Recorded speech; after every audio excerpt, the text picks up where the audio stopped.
And we are now joined by the race-winning crew chief, James Small of the number 19 Series XM Toyota for Joe Gibbs Racing. Congratulations on the triumph. Walk us through that win from your perspective. Yeah, thank you very much. Yeah, it was an up and down night. First run of the race there. We started off pretty good, and then a light switch just flicked, and I think that was the point we had no rubber left in the tires. And we just kind of get, floating backwards. We came in that comp caution at lap 60 and 10th, and made some adjustments, but it was more just with the green track and everything. The tires were just shot. There was no wear pins left or anything. So and then we were actually pretty competitive. Finished that first stage in fourth, and then we came in there after that short run to the end, and I made a blunder. I admit it. I called Martin too late, and he crossed the commitment line, and that's where our race took a little bit of a turn. We ended up, we sustained a little bit of damage in that short run there, and we were able to make some repairs once we went all the way to the back. But that next run, we were absolutely terrible. We almost went down a lap. Car wasn't great. We made a small change, and it was clearly in the wrong direction. And then, undid that, made a few more other changes. The guys on pit road did an unbelievable job tonight. We've made some changes there lately, and they've been working really hard, and they had a solid night. And, we had a few good stops there, some inside lane restarts, and, the pace we had in that last stage was really good, and we were able to get back up to the front. So couldn't be happier for everybody. That was an amazing effort. Good deal. We're going to open the floor for questions. We're going to start with Lee Spencer. Go ahead with your question, Lee.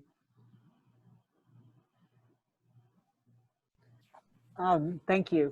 James, what does this finally mean to break through? I mean, you saw quite a bit of wins under Cole Pearn, but I mean, to do this all on your own, I mean, obviously you have your team, but what does it mean to finally get that first win? Yeah, it's an amazing feeling. To be perfectly honest, it's a big relief. So, we've had a challenging year. We've had fast cars every week, and just things haven't been going our way. And finally tonight, everything clicked. Nothing went wrong.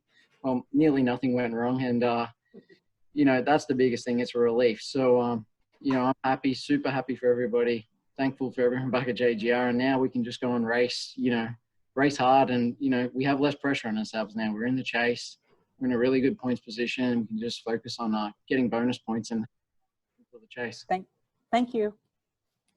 Our next question will come from Jonathan Feld. Go ahead with your question, Jonathan. Yeah, Jonathan Feld with RacingExperts.com. Just kind of, what was it like transitioning just from sort of the car chief role to the crew chief role, and taking those notes to kind of build a setup with this low downforce package? Yeah, this is, it's been difficult this year because we're going back to these tracks. It's a little different to 2018 still, but, especially since the break, they're throwing in, new tires, new aero package, and we're doing it on tracks that aren't rubbered in. So you kind of have to, go off your notes, go what a little bit off what you did last year, even though it was so different. But, we made some good changes last year here for the second race to it, just that overall Martinsville package. And, a lot of those same things kind of applied, but, still a lot different with the aero and just the tires. So we were kind of tuning on it all night. We've learnt now for later in the year. Maybe we'll have some practice beforehand, so we won't be all out to lunch. But, it's difficult, but, we love the challenge, and it's paid off for us. Our next question will come from Davey Siegel. Go ahead with the question, Davey. Hey, James, congrats on the victory. It's about 2 p.m. in Australia right now. Any friends or family that you think were watching, and what do you think their reaction was? No, I know everybody's watching down there these days. So they're lucky enough since, the break from COVID, it's now actually back on Fox Sports in Australia because there's no other sport really on. So, they watch it on the NASCAR app all the time and on Fox Sports, and they're all listening on the radio stuff. So I think I have about 250 messages on my phone from people all around the world right now, and a lot of them are from down there. So, they're big supporters of mine. I'm very lucky to have them, and, they helped me to get where I am today. So, yeah. Second question is kind of a two-parter. You mentioned that, you admitted it's been a challenging year and it's a big relief. Did you have any self-doubts at any point? And also, what has Martin Truex's confidence in you meant to you throughout this time?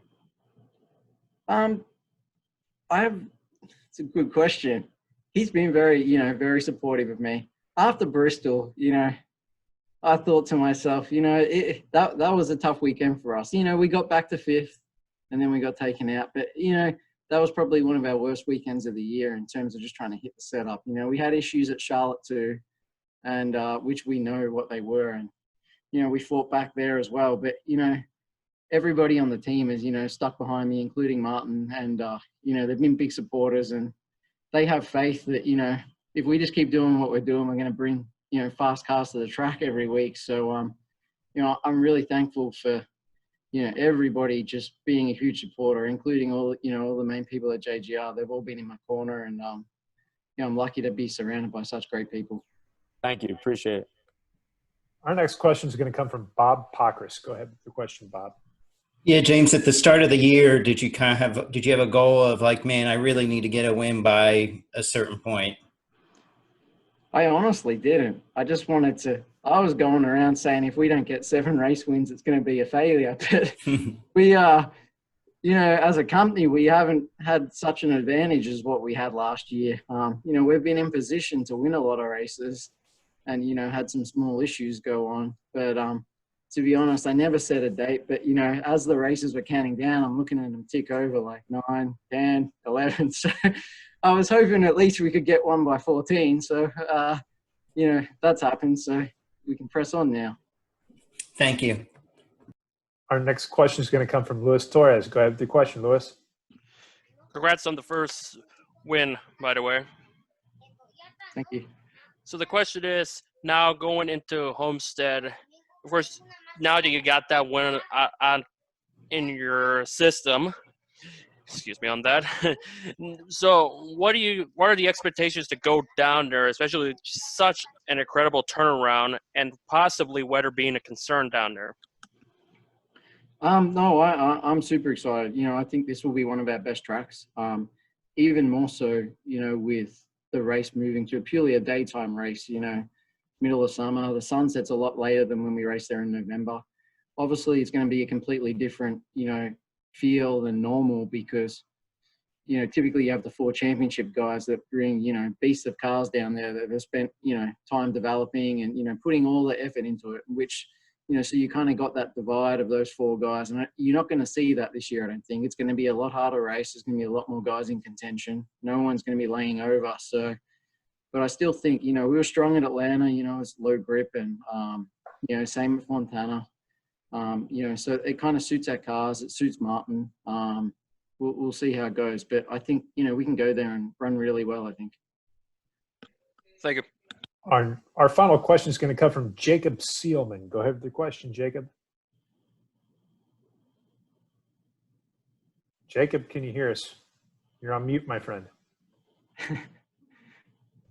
There we go. Sorry, Matt. I was trying to toggle the mute and it was not cooperating with me. James, congratulations first off. Kind of 2 parts here, one and a follow-up. First, Martin mentioned when he was here a few minutes ago that the transition he felt like was made a lot easier because you had worked underneath Cole as the car chief.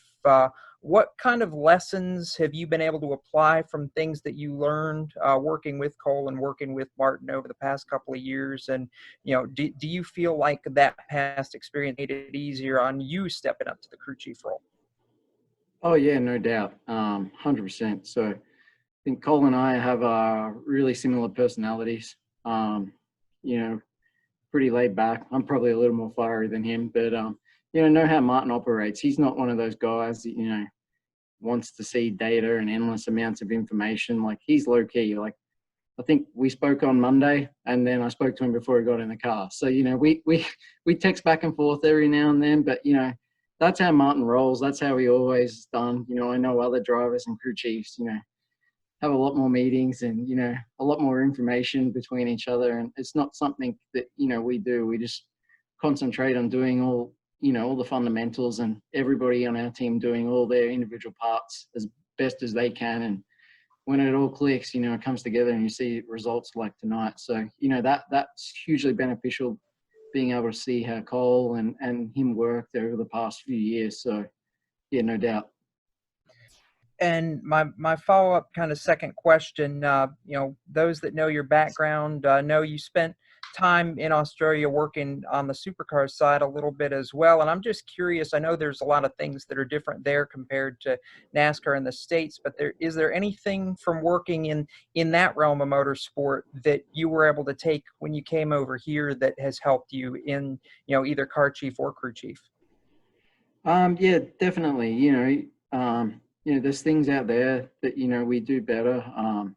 There's a lot of things here that get done better. But, just understanding, tires and the track conditions and how that changes with temperature and stuff like that. I think, we did a lot more stuff like that in Australia, and, that's helpful. But at the end of the day, it's like I say this to everybody, it's still a mass with 4 tires and you're trying to go around the corner as fast as you can. So the same principles apply everywhere, whether you're just turning left or you're turning both ways. So that's the main thing. But, there's a lot of incredibly talented people over in the US. And, I've learned a lot since I've come here and been lucky to work with some great people. So, I even think if one day, I'm not going to, but if I ever decided to go back there, I'll be a hell of a lot better, engineer and crew chief than, I ever was.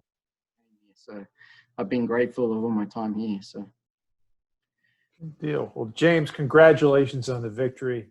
And we will see you in a few days down at Homestead Miami Speedway. Safe travels to you. Cheers. Thank you. Okay. Everybody, just as a reminder, we will have audio, video, and transcripts from these availabilities posted on NASCARmedia.com.